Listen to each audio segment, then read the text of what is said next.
If God is all-powerful, why does Satan still exist? Why do fallen angels still operate in the shadows of history? If a single word from God can create galaxies, why not one word to erase evil forever? Is it weakness, or something far more unsettling?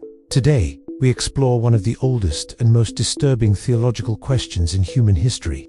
The concept of Satan did not fully form overnight. In early Hebrew texts like the Book of Job, the Satan appears not as God's enemy, but almost as a prosecutor, an accuser, a tester. He operates under God's permission. He does not rival God, he reports to God. This early image is important. It tells us that originally, Satan was not seen as a cosmic equal, but as a subordinate being. Later, in apocalyptic writings like Revelation, Satan becomes the dragon, the ancient serpent, the cosmic adversary cast down from heaven.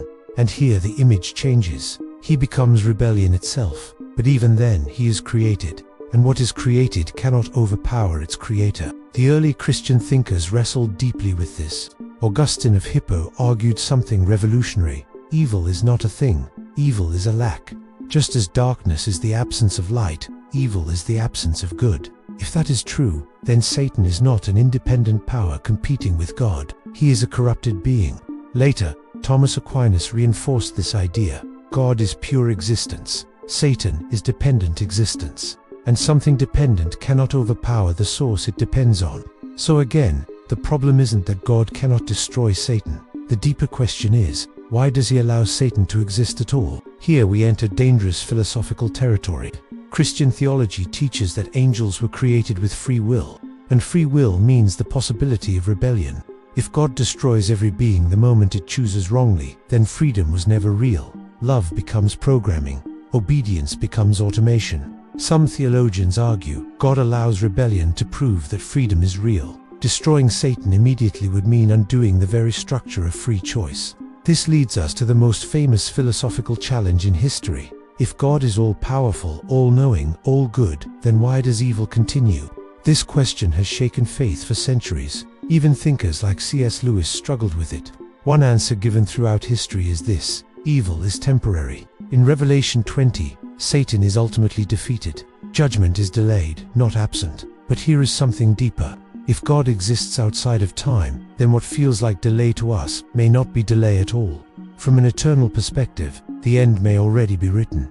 Now, let's consider something more unsettling.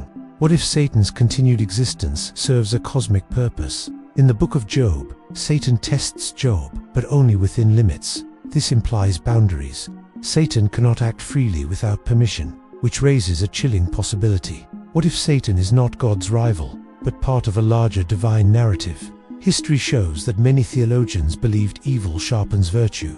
Without temptation, there is no moral growth. Without opposition, there is no courage. Without darkness, light cannot be seen. Could it be that Satan's existence reveals something about humanity, rather than about God's weakness? Not all traditions agree Satan is a literal being. Some modern theologians see Satan as symbolic, representing systemic evil, human pride, or collective corruption. In that interpretation, asking why doesn't God kill Satan becomes, why doesn't God remove human freedom? Why doesn't God override moral responsibility? To destroy evil completely might mean destroying the capacity to choose. The issue is not about power. Classical theology never claimed Satan equals God. The issue is coherence. If God destroys evil instantly, freedom collapses. If God never destroys evil, justice collapses. So history's theologians proposed a middle path. Evil is allowed temporarily. Judgment is ultimate. Freedom is real. And history is a testing ground. So, can God kill Satan? According to traditional Christianity, yes. Then why hasn't he? Because the story isn't finished. Because freedom has consequences. Because justice has timing. And because perhaps the existence of evil reveals not God's weakness, but the terrifying weight of human choice. Maybe the real question isn't, why doesn't God destroy Satan?